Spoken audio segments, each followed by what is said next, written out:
Hello friends, வாங்க இன்றைக்கி நம்ம ஒரு டேஸ்ட்டான ஃபிஷ் கிரேவி தான் எப்படி செய்கிறதுன்னு பார்க்க போகிறோம். நீங்கள் நிறையா ஸ்டைலில் ட்ரை பண்ணியிருப்பீங்க. இந்த மாதிரி ஒரு ஸ்டைலையும் ட்ரை பண்ணி பாருங்கள். ரொம்ப டேஸ்ட்டாக இருக்கும். வாங்க ஃப்ரெண்ட்ஸ், எப்படி செய்யலான்னு பார்க்கலாம். ஃபஸ்ட்டு மீனை ஒரு 3 தடவை நல்லா வாஷ் பண்ணி எடுத்துக்கலாம். அதில் கல்லுப்பும் தயிரும் ஆட் பண்ணி ஒரு 10 நிமிஷம் அதை ஊற வச்சுக்கலாம். எல்லோரும் மஞ்சள் ஆட் பண்ணுவாங்க, அதோட ஸ்மெல் வரக்கூடாதுன்னு. பட் நம்ம அதுக்கு பதிலாக தயிர் ஆட் பண்ணியிருக்கோம். இதுவும் ஸ்மெல் வராது. இப்போ தயிரில் ஊற வச்ச ஃபிஷ்ஷை வாஷ் பண்ணி எடுத்துக்கலாம். இதுக்கு புளியை ஊற வச்சு எடுத்திருக்கேன். நான் 1 kg ஃபிஷ் எடுத்திருக்கேன். அதுக்கான பொருள் தான் 50 ml நல்லெண்ணெய், காஞ்ச மிளகாய், கடலைப்பருப்பு, உளுத்தம்பருப்பு, வர கொத்தமல்லி, சீரகம், கருவேப்பிலை, இஞ்சி, பூண்டு, தேங்காய். நாங்கள் இதுக்கு தேங்காய் நிறைய ஆட் பண்ண மாட்டோம். சின்ன வெங்காயம், தக்காளி. இப்போ வாஷ் பண்ண ஃபிஷ்ஷில் கல்லுப்பு ஆட் பண்ணி கரைச்ச புளியை ஆட் பண்ணிக்கலாம். இது ஒரு 1/2 hour பக்கம் ஊறட்டும். புளி தண்ணியில் நல்லா ஃபிஷ்ஷு ஊறினா தான் நல்லா டேஸ்ட்டாக இருக்கும்.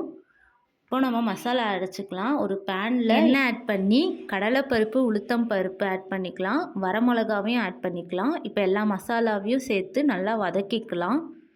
லாஸ்ட்டாக தேங்காய் ஆட் பண்ணி நல்லா வறுத்துக்கலாம். இப்போ அதை ஒரு மிக்ஸி ஜாரில் மாற்றிட்டு அதே பேனில் ஆயில் ஆட் பண்ணி சின்ன வெங்காயமும் தக்காளியும் ஆட் பண்ணி நல்லா வதக்கிக்கலாம்.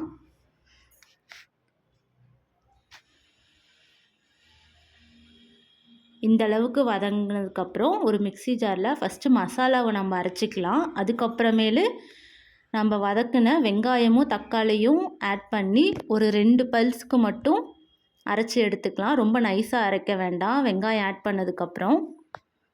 இப்போது ஊற வச்ச மீன்லேருந்து புளி தனியாகவும் மீன் தனியாகவும் எடுத்து வச்சுக்கலாம். இப்போ புளி தண்ணியில் கருவேப்பிலையும் அரைச்ச மசாலாவையும் ஆட் பண்ணி வேணுங்கிற அளவுக்கு தண்ணி ஆட் பண்ணிக்கலாம். இதுலேயே நல்லெண்ணெயும் ஆட் பண்ணிக்கலாம். இதெல்லாம் அடுப்பில் வைக்கிறதுக்கு முன்னாடியே நம்ம கலந்துக்கலாம். இதில் கல்லுப்பும் ஒரு 1/4 ஸ்பூன் சர்க்கரையும் ஆட் பண்ணிக்கலாம். டேஸ்ட்டு கொடுக்கும்.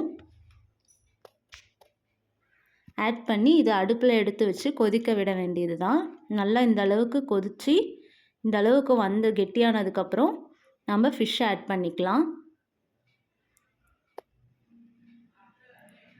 ஃபிஷ் ஆட் பண்ணி நல்லா மிக்ஸ் பண்ணிக்கலாம். கரண்டியில் யூஸ் பண்ணக்கூடாது. இந்த மாதிரி தான் கலக்கி விடணும், இல்லைனா மீன்லாம் உடஞ்சிரும். ஃபிஷ் ஆட் பண்ணி ஒரு 10 மினிட்ஸ் அப்படியே விட்டோம்னா மீன் நல்லா வெந்துடும்.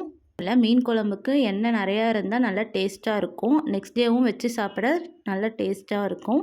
அவ்வளோதான் ஃப்ரெண்ட்ஸ், இன்றைக்கி ஒரு சூப்பரான ஃபிஷ் கிரேவி பார்த்தோம். இன்னும் நம்ம சேனலை சப்ஸ்கிரைப் பண்ணாதவங்க சப்ஸ்கிரைப் பண்ணிக்கோங்க. பாய் பாய் ஃப்ரெண்ட்ஸ். நெக்ஸ்ட் ஒரு சூப்பரான டிஷ்ஷோடு பார்க்கலாம்.